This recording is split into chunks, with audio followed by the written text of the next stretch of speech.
Hello and welcome to today's episode of The Right Side, the show where we take a look at today's news, views, trends, and opinions from a decidedly conservative perspective. I'm your host, Shane Patrick Connolly, and with me today is Marc Morano. He heads up the climatedepot.com in Washington, D.C. And let me get this right, it's a project of the Committee for a Constructive Tomorrow in Washington also. Yes. So Marc, welcome to the show. Thank you, Shane. Happy to be here. Thanks for coming. Now, let me ask you the first question here. Are you a climate change denier? No, I'm not. And interesting choice of words that the media and the climate activists and even UN scientists use. In my first film, which was called Climate Hustle, I actually have the activist scientists saying you have Holocaust deniers and you have climate change deniers, and there's not much difference. The word denier is meant as a smear of anyone who disagrees with Al Gore and the United Nations, and it's outrageous smear. And this is something they've been doing for years. It's a form of intimidation. But no, climate has always changed. Mankind can have a contribution, but you can't distinguish mankind's contribution from natural variability. And the idea that someone's a climate change denier, I would argue if that's the case, the other side are natural climate cause deniers, and they deny the role of the oceans and tilt of the Earth's axis and the sun and our solar system and clouds and and water vapor and methane. This is a debate. The word denier is used repeatedly to silence any debate, and that's the intention. You're an evil climate change denier, and it works. Many Republican politicians are afraid to speak out against anything the UN says or any of these big environmental reports because they don't want to be labeled a denier and have to deal with being labeled as such in the media. Right. They seem to want to cow people into submission, and Yes. That way you don't hear any dissenting voices, Yes. too. Now, you're not a climate scientist yourself, are you? No, I like to say, and it drives the other side crazy, I'm not a scientist, but I occasionally play one on TV. No, I'm not. I come at this as an investigative journalist, and what I like to say is I work with scientists. My big foray into this was on the United States Senate Environment and Public Works Committee back in 2006, 7, 8, 9. I was working with the committee, and I actually collected a report of 400 dissenting scientists. So what I've done is I've reached out to scientists all over the world. We compiled the report, had the official U.S. Senate seal. So I speak for a lot of the scientists. So I collect their comments, quotes. I've issued reports. We grew to over 1,000 prominent dissenting scientists, many of them former UN scientists. So I come at this as an investigative journalist. I have a background, an academic background in politics, government politics, which I always say is the perfect academic background to analyze global warming claims because it is at first a political issue, not scientific. And we know that because the United Nations has admitted it. I mean, they've admitted that they will redistribute wealth by climate policy, that it's not even environmental policy anymore. Politics is the overriding issue first. So that's all you need to really evaluate this. But I actually do work with and quote scientists regularly and refer to peer-reviewed literature. So now, the first person who was very outspoken on climate change amongst the cognoscenti was Al Gore, I guess, with his film with the famous or infamous hockey stick, depending on how you see it. Yes. Was that a sign that this was going to be a highly politically charged issue? Yeah, actually, in my film, Climate Hustle, and in my book, The Politically Incorrect Guide to Climate Change, I interviewed scientists who were politically liberal. They loved Al Gore. They voted for Al Gore. They'd vote for him again. And this is even recently they said this. But when they went and saw his movie, they were appalled. They said either Al Gore was ignorant or he intentionally misled. And particularly on the point you mentioned, the hockey stick. And just for your viewers know, the hockey stick is essentially for 1,000 years, the Northern Hemisphere, we had flat temperatures. And then suddenly the 20th century, they've skyrocketed and are unprecedented. It was a hockey stick. The hokey stick is what you call it. dozens of studies, scientists from around the world, peer-reviewed studies showed that there was a medieval warm period from 900 to 1300. There was a little ice age. The temperatures were never flat. They fluctuated up and down, and even current temperatures are probably at or near where the medieval warm period was. It was probably a little warmer in the medieval warm period, and the Roman warming about the time of 0 AD was warmer than today. So the idea that humans are causing unprecedented is not valid. You needed that one study that was done by a Penn State professor. Al Gore, of course, amplified it. The UN amplified it. It was a great talking point, and they've been riding that study for several decades now. It's a very effective marketing point, but it is not scientifically valid. In fact, I have a whole chapter in my book dealing with that hockey stick, the idea that humans are causing unprecedented temperature change. Now, have they ever corrected the record, or did they let people continue to believe it's a shuffle. The original author, a guy, Professor Michael Mann, will say, well, I never claimed, what other people have claimed. And, of course, the UN put it in all their supplemental material. They made it out to the media. The media's claimed it. If you pin people down, they will say, well, no, it doesn't actually mean that. This is just based on certain, reconstructions of past temperatures, and it doesn't mean that the humans have caused But it's the media, activists, and talking points have taken it over from the original thing. But the bottom line is, and I have the peer-reviewed literature backing this up, there was a medieval warm period, both southern and northern hemisphere. It was a global phenomena. Temperatures as warm or warmer than today. So the idea of a hockey stick does not hold up. The evidence is so overwhelmingly against it, but that doesn't matter. It's a great talking point, and they're not going to give it up. Well, let's talk a little bit more about the data. What's wrong with the data that we're seeing from the prominent advocates of climate change policy today? Okay, well, here's the gist of this. Global warming followed the global cooling scare in the 1960s and late 60s into the 1970s. And that coincided with a cooling trend from about World War II to late 1970s. And then we started warming. The approaching new ice age. Yes, and I have a whole, did a whole thing in my movie about that. Everyone from Walter Cronkite to ABC. The funniest was ABC News in 1976 and 77. In order to prove global cooling, talking about, and it was man-made global cooling. We were essentially, our CO2 emissions from fossil fuels were emitting aerosols, which were blocking the sunlight and creating global dimming. There were people talking about dropping soot on the Arctic ice cap in order so that it wouldn't keep freezing and get bigger. They wanted to try to help melt it.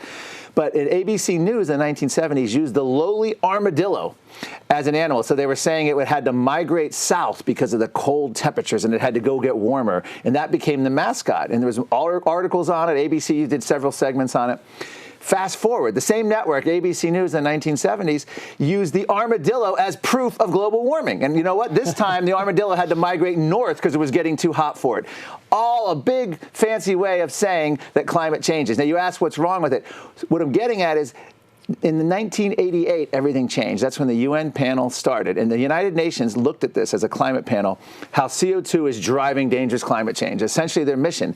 They had no incentive to not find a problem. If they didn't find that CO2 was driving dangerous climate change, they had no reason to exist. They had no reason to have conferences in Rio and Bali and Cancun and Africa. And I've been to many of these. In fact, I've been the last 20 years, I've been to just about every UN conference. And yes, I've passport traveled all over the world.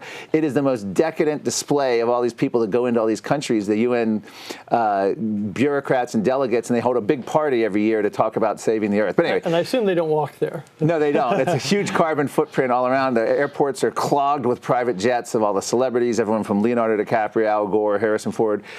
But to answer your question, 1988, this all happens. And so they come up with the problem, they get to hype it, and then they get to come up with a solution.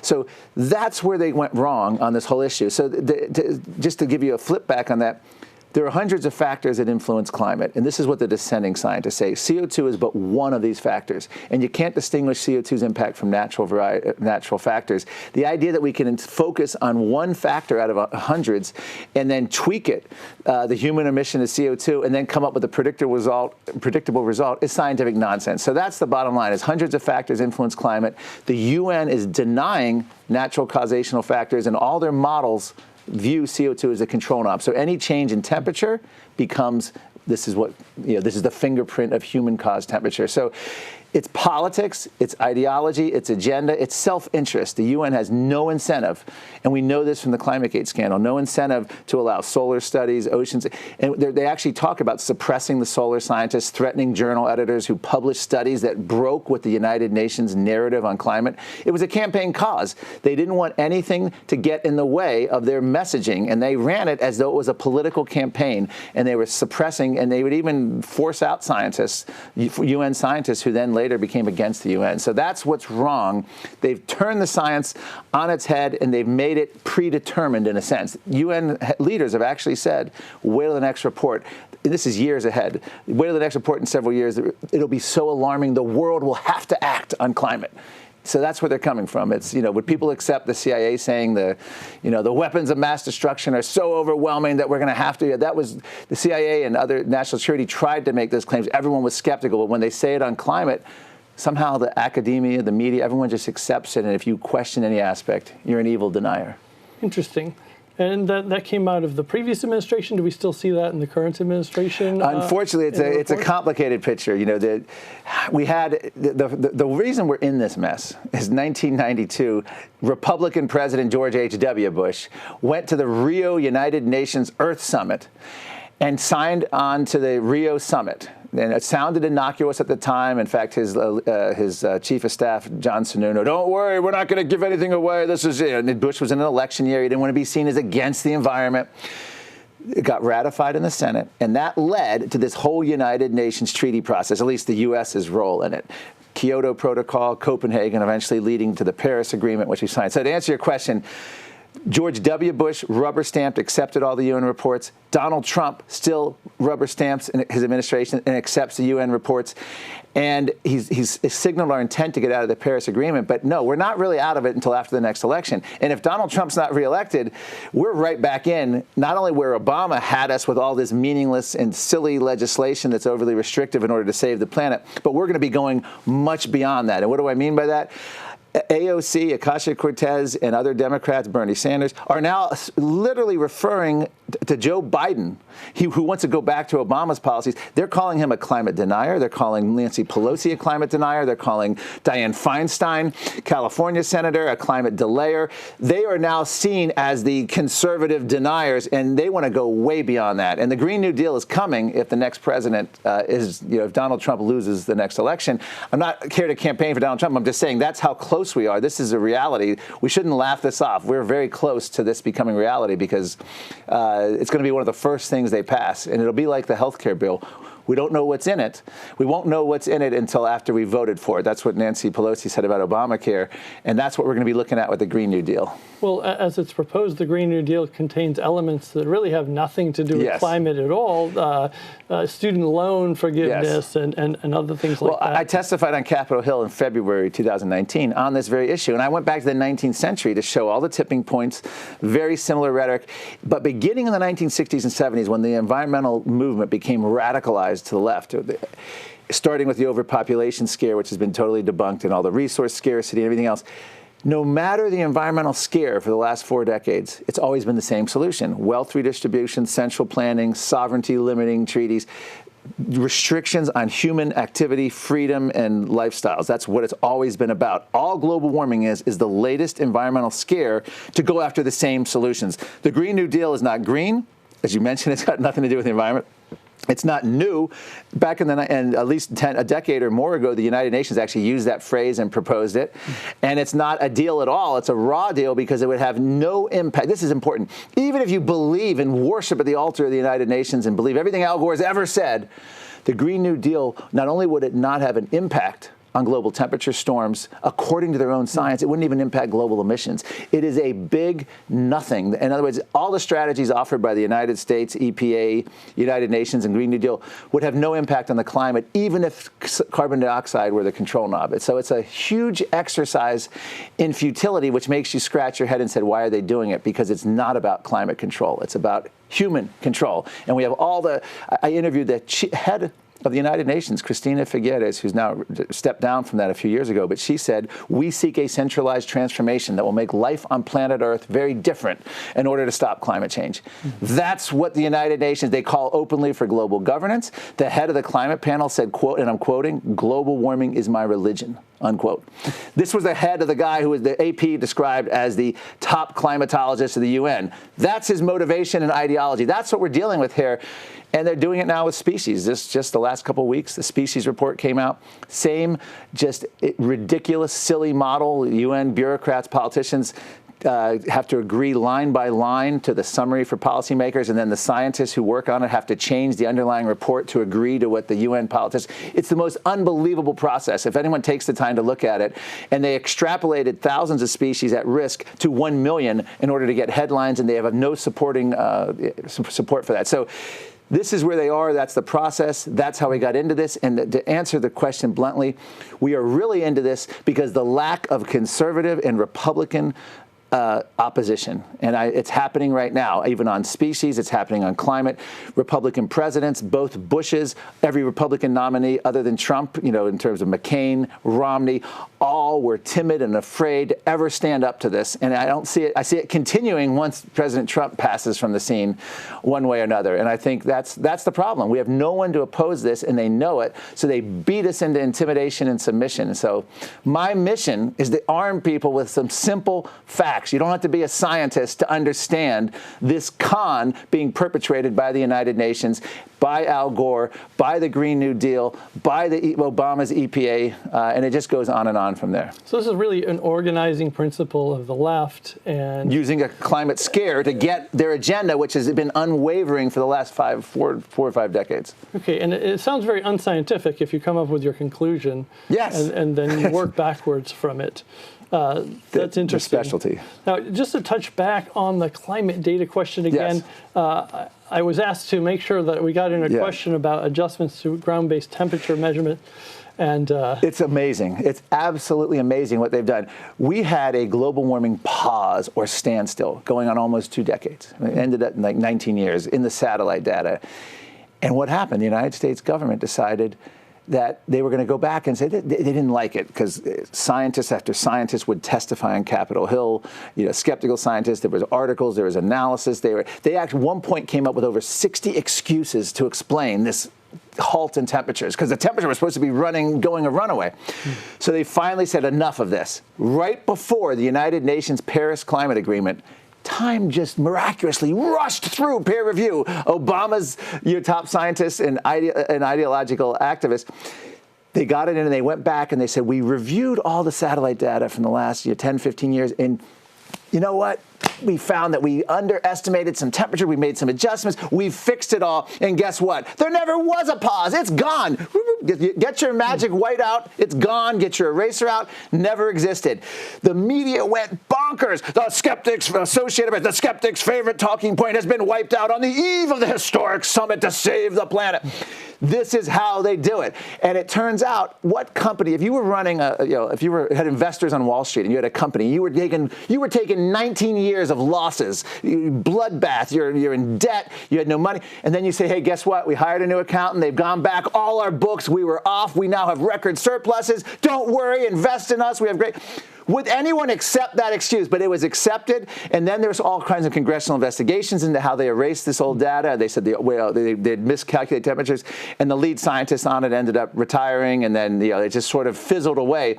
But not only have they done that, they've done it with all kinds of temperature data at NASA, NOAA. But if you go back and look at the hottest days in major U.S. cities in the United States, the 1930s reign supreme. It was actually even on the Obama's EPA website. It shows the 1930s at record high in U.S. cities at just being through the roof. Nothing's even come close. However, when they average it out, you can do all kinds of statistical adjustments, and you can do different baselines. And what happens when they average is that they cool the 1930s to make it look like temperatures are like that. And if you go back just 20 years, late 90s, NASA data shows either no trend or a slight cooling trend from the 30s. Now, if you look at the same data 20 years later, they show this. They went back in the early 2000s and it cooled the past in order to show an enhanced warming that never previously existed.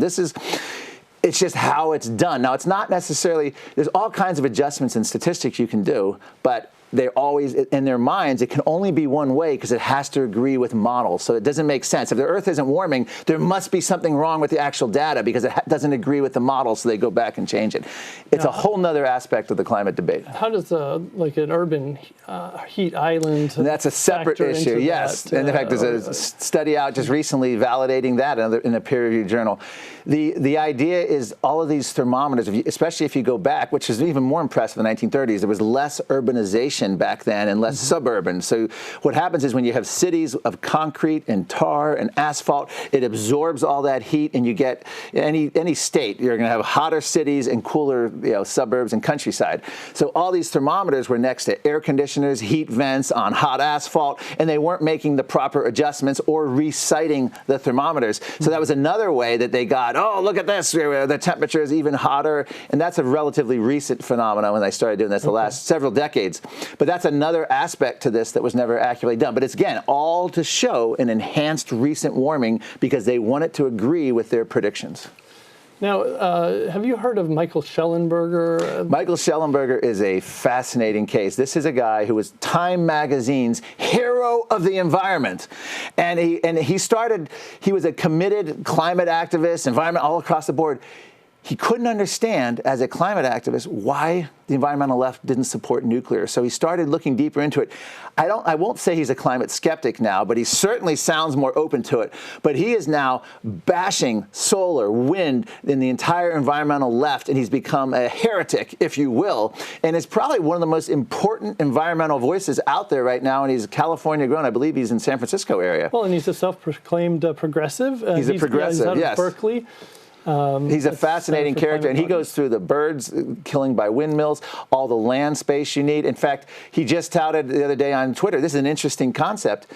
ExxonMobil, the other fossil fuel companies, love renewable energy because they need reliable backups for when the wind's not going, the sun's not shining. So fossil fuel companies are going to make sure that they're there to support it. So it's given how the single-digit % of global energy they provide, this is how fossil fuel companies can use the brakes, incentive, and support this without affecting their product because they're going to need a lot more fossil fuels to prop up this so-called renewable energy, which is supposed to save the planet. And Michael Schellenberger's at the forefront of that. So would that create a shift in funds from taxpayers to large corporations? Well, that's perhaps, yes. In fact, that's when. People always say, well, why is ExxonMobil even supports a carbon tax? Well, yeah, ExxonMobil supports a lot of things. Trump picked, and I don't know why, Rex Tillerson as his first Secretary of State. Wasn't there but a year. One of the first things he did a few months into office, he goes to the Arctic and signs a UN declaration on climate change and spouts all this nonsense. This was a guy who supported a carbon tax, who wanted and here's the key line, ExxonMobil wanted a seat at the table at the United Nations. Gee, why do they want a seat at the table? Gee, if you're a major corporation, you can afford the best lobbyists, the best lawyers, you can afford to handle all the regulations coming your way. Guess who can't? All your little upstart competitors and any company smaller than you. So you're actually part of the game. You're not going to be opposed to this. So he was a disaster as Secretary of State. Thank God he either booted himself or got booted. But we're not doing much better with Trump's cabinet. You have Bridenstine at NASA was a global warming skeptic. He wanted to be more accepted. He didn't want to be an evil denier. Before his hearing, he reversed himself and accepted essentially the United Nations claims. You have the current head of EPA who will avoid science at all costs. You have Rick Perry, who was a vocal climate change skeptic who now says he and Al Gore basically agree. He urged President Trump to stay in the UN Paris Agreement.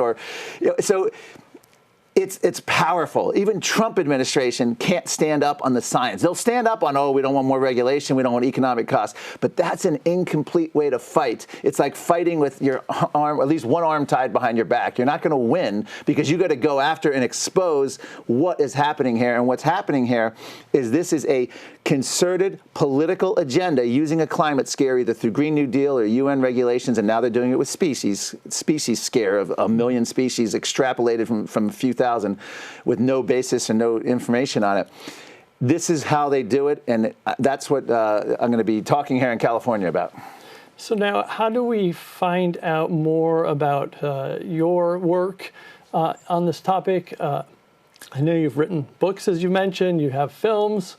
Where do we find out more about this? Well, you go to Climate Depot. It's the Climate Depot website. It's a daily news and information site. I actually post from both sides, and I have a lot of fun posting all the alarmist stuff as well. And interestingly enough, AOC, Ocasio-Cortez, had said we only have 12 years left or we're all going to die. Well, she just came out this week and now is reversing herself, saying, oh, it was dry humor. I didn't really mean it. You Republicans are so gullible. That's odd because the New York Times, all the media, everyone else in the UN side, we're all claiming this, and we have tipping points going back to 1989. The UN, Prince Charles issued a tipping point.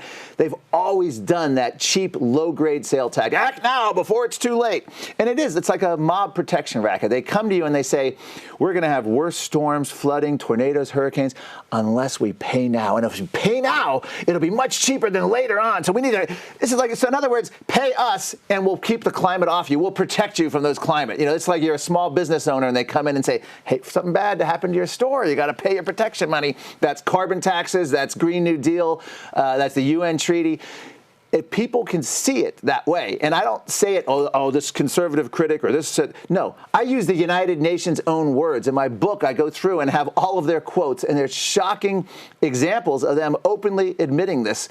In fact, in the book, I go back to the 1960s where they just openly talk. One of the great quotes is a UN official saying, even if we're wrong on the science, we're doing the right thing by policy. So in the end, it doesn't even matter whether there's a climate scare. What is that policy? Central planning, wealth redistribution. This is what they want, but they won't argue that on the merits. They want to argue it based on fear and using the climate scare to get people to act because they'd probably lose the debate on the merits. But they don't have to because Republican presidents and politicians have been so weak on the issue that they get away with it.